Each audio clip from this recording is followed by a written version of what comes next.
When Linda put the baby back in the crib, the only light in the room came from the heat lamp. She had just finished nursing, and there was a faint milk stain on her shirt. She stood with her back to me for a long moment, like she was deciding whether to say something.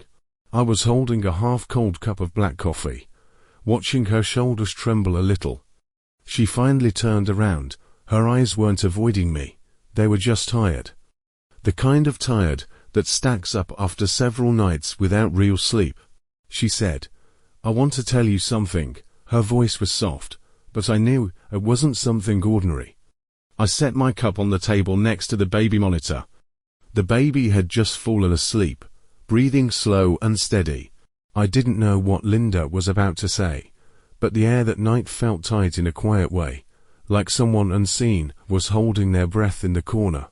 She sat on the edge of the bed, her hands clasped so tightly her knuckles looked pale. I sat next to her, the mattress dipping under our weight. Her toes brushed the floor like she didn't feel grounded. "Before you gave birth?" I asked. She didn't answer. She just took a long breath, like she was pulling herself out of a dark place before speaking. She said her mother died when she was in upper grades. That day she had been eating one of those microwaved convenience store pastas at the dining table when the phone rang. When she answered, all she heard was this sharp, static-filled gusting noise. She didn't know what it was, just knew something was wrong. Her mother's car hit the guardrail right then. While she told me all this, she didn't stop or cry. Her voice stayed slow and steady, like she was afraid of disturbing something in the room. I thought she was just remembering her mom, but the next sentence made me sit up straight. After that day, whenever I am in danger, I hear her voice. She said it like she was admitting something embarrassing, not like she was talking about something supernatural. She didn't even try to dramatize it. "What do you hear?" I asked. Her fingers rubbed the sheet, like she was tracing an old wound worn smooth by time. She said, once, she was driving an old SUV home late at night, after dinner with friends. Half a cup of milk tea is still in the cup holder. The red light at the intersection felt too long. She was distracted, reaching around for her charging cable. When the light turned green, and she hit the gas, she heard a scream. A razor-sharp scream, her mother's scream. She said it wasn't telling her to stop, and it wasn't words. It was the kind of scream someone makes when they see something terrifying, pure instinct. She slammed the brakes. A truck blasted right across the front of her car and nearly crushed the driver's side door. "It wasn't a hallucination," she said. "It wasn't my voice. It wasn't memory. It wasn't imagination. It was her." My palms were damp just listening. The way she described it was too specific, like I could feel the wind pressure of the truck passing. She said another time, she was at a nightclub with friends. The music was so loud she couldn't hear her own heartbeat, the floor thumping like waves. She had just finished a mojito, and was pushing through the crowd when she suddenly heard her mother crying. That cry cut through the music and went straight through her chest. Before she even processed it, the glass slipped from her hand and shattered on the floor. She bolted outside without her bag. Seconds later, smoke started leaking out of the back door of the club. She told all of this without any dramatic expression, just a quiet kind of honesty. As I listened, a cold feeling crept slowly up my neck. Her mother had been gone 4 years, yet these reactions were real. Not warnings, not sentences, instinct, screams, sobs, gasps. The sounds people make when something is truly wrong. Impossible to ignore. She was silent for a moment. Then she asked, "Do you know why I smiled at you that day when I was giving birth?" I remembered that moment. Her blood pressure had crashed. Nurses were shouting instructions. She was pale, fading. But she suddenly smiled at me like someone else was holding her up. "Because I saw her," she said. She looked up at me, her eyes soft in a way I had never seen. She said a sharp pain tore through her chest. She knew she was losing blood. When she closed her eyes, it felt like the world thinned to a fragile film, ready to tear apart. Then she felt someone holding her hand. When she opened her eyes, it was a blood-stained hand, like it had reached straight out of an accident scene. But the way it held her was familiar, gentle, light, steady in the way only mothers are. Her mother stood beside the bed, so like she had walked out of a storm, streaked with the blood from that crash years ago. But her eyes were calm. Linda said. She heard just one sentence. "Don't be scared. Mom is saving you one last time." There was no sorrow in that voice. No fear. No regret. Just pure, solid love. As she finished speaking, the baby made a small noise. We both turned to look, careful not to wake him. The room was quiet enough to hear the air moving through the heater vents. I didn't know what to say. I didn't want to disturb the fragile calm, settling over everything. Linda leaned on my shoulder. She didn't speak again. I didn't either. She just let her breathing match mine. I could feel she was setting something down inside herself, a small stone that had been pressing on her chest for years. Not heavy, but constant. I rested a hand on her back, tracing the line of her shoulder blade.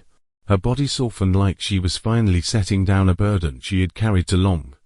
After a while she looked toward the crib. The baby's tiny arm lifted gently like he was grabbing air in his sleep. Her expression shifted, a mix of two emotions I couldn't name, blending into something new. Her mother saved her. Now she held her own child. The circle of it all settled into her like a steady pulse. She asked, "Do you think she'd come again?" I froze. She wasn't asking for comfort. She was asking something real, something she had lived with for years. I held her hand. Her fingers were a little cold. "If you need her to," I said. She nodded, eyes fixed on the baby. Not sad, not afraid, just peaceful, the same peace her mother had that night. She fell asleep before I did. She lay on her side, breathing deeper than usual. I dimmed the lights until only the wall lamp stayed on, casting a soft glow around the room. I sat beside the bed, watching her back. At first I just wanted to make sure she was resting. Then I heard it, a soft, short sound, like someone exhaling through a narrow gap. Not sharp, not urgent, just a faint breath moving through the room. It paused in the corner, then drifted away. I stood and looked toward the doorway. The whole light was off, but I could see a shadow shift past the crack under the door, slow, unhurried, like someone checking on us before heading back into the dark. I didn't follow. I didn't turn on the light. I knew it wasn't here to frighten us. I pulled the blanket up and returned to the bedside. Linda was breathing steadily. The baby's chest rose and fell in tiny rhythms. In that moment, I understood what she meant. It wasn't fear. It was the weight of being protected. Light, but real. I sat there a long time. Outside, the wind moved past the window, and a shadow swayed along the wall like someone letting go of their last bit of whirring. I don't know if I'll ever hear that breath again, or if the shadow was just my eyes adjusting, but I know this much. If one day our child hears that same voice in a moment of danger, I won't be surprised. It will be her mother's last rescue, stretching forward, a last time that never truly ends. That door stays shut in my dreams. Even when I wake up, I can still hear the dull thud of boards being nailed down, like the sound is sliding along the walls and pressing right into my chest. Those noises are far away now, but whenever my mind tightens, they come back. After I moved into this place, I started going to the kitchen every morning to make coffee and check the door lock again and again. It became part of my routine. The same way I always lie my shoes perfectly by the entrance. None of it really means anything. It's just how I remind myself that this home is not that one. I never envied anyone's family, other people's dinners, weekend trips, gatherings. Since I was a kid, they were just commercials I didn't understand. My mother raised me alone. Her whole life stretched thin like an overpulled rubber band. Nothing really snapped until I was 15 and got a girlfriend. That was when things twisted into something else. The day she found out, she didn't yell or question me. She just stared at me for a long time. I thought she was shocked. I didn't know it was just the beginning. Over the next few weeks, I watched her change the house like she was preparing for some kind of plan.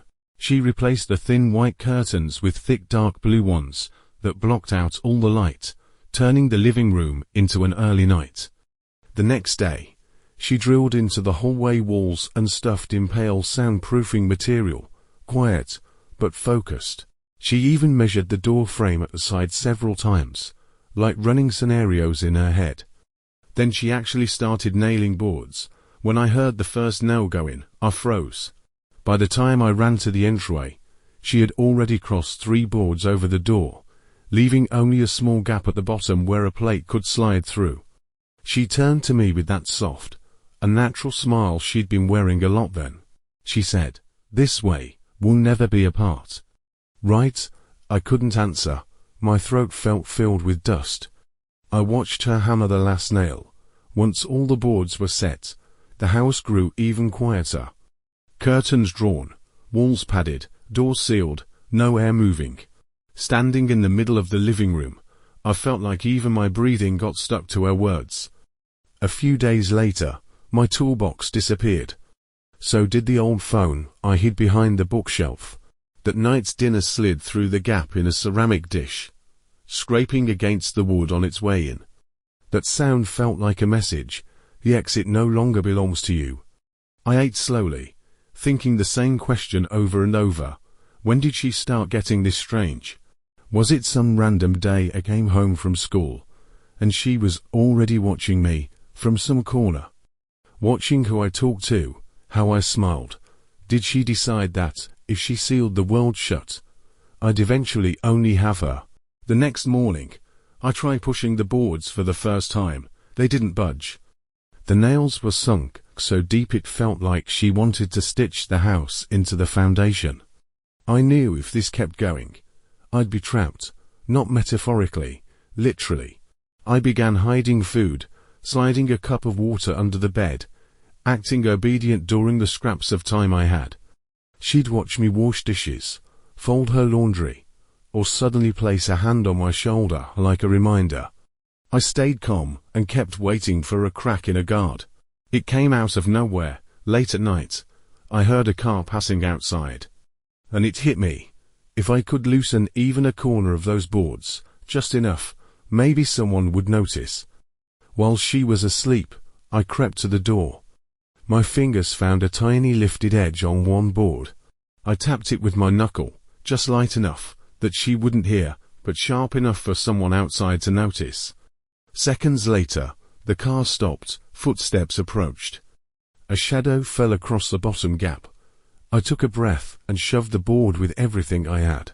It didn't break, but the nail gave a little with a crisp metal tremor. Someone outside said something, too muffled to catch. I pushed again, and the board shifted maybe a millimeter. That was when I heard a quiet sound behind me. Not from outside, my mother's footsteps. I turned. She stood in the hallway shadows with her hands at her sides, too still, too quiet. She didn't scold me. She didn't yell. She just stared, like she was looking at something she thought she had already fixed. She stepped closer, a smile lifting in that familiar, chilling way. I knew right then, if I didn't run, I'd never leave. I threw my whole weight into the board. The blow blurred my vision, but the wood split enough to create a crack. Someone outside immediately grabbed it and pulled. Cold air poured in through the gap. As I was yanked out, I heard my mother's voice trapped behind the broken boards. It didn't sound like she was calling my name. It sounded like a scream pulled out of some deep, collapsing place. I didn't look back. They dragged me to the car, and once we were far enough from the house, I finally inhaled like I was learning how to breathe again.